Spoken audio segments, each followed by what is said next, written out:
Hello again.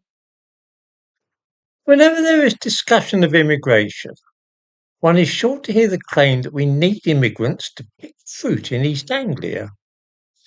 And how would the National Health Service get by without them? It takes only a few minutes thought to see why this is all nonsense. Take the fruit pickers in counties such as Lincolnshire. The supposed need for these people has transformed Lincolnshire out of all recognition. For a while, the town of Boston had the highest murder rate in Britain, driven entirely by the Eastern Europeans who had settled there after picking fruit. This situation is similar to that which existed in the southern states of America before the Civil War, because the South had a limitless amount of free labor in the form of slaves. This acted to stifle innovation and change in agriculture. There was no need to develop steam ploughs or combine harvesters or indeed any mechanical means of undertaking the work. One simply used manpower.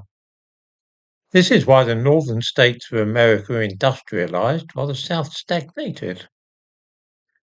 It is what is happening in this country with reliance on cheap immigrant labor to pick fruit, wash cars, and work in warehouses. The thumbnail to this video shows a hydroponics farm operated by James Dyson, he of vacuum cleaner fame.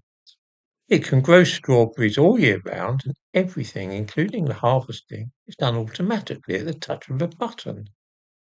This is the future of fruit farming. But there is no incentive to make such places the norm because it's easier to rely upon imported labour.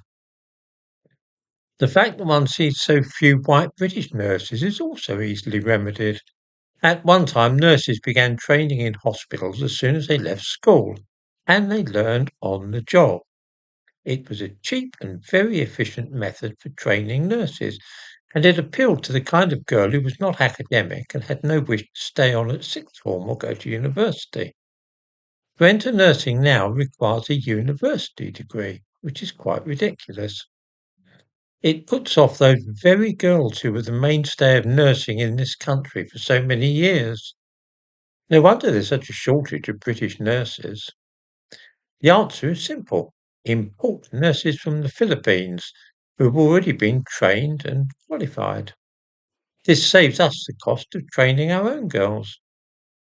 In other fields, artificial intelligence is slowly but remorselessly causing the abolition of many traditional jobs, and we shall in coming years feel the effect of this process.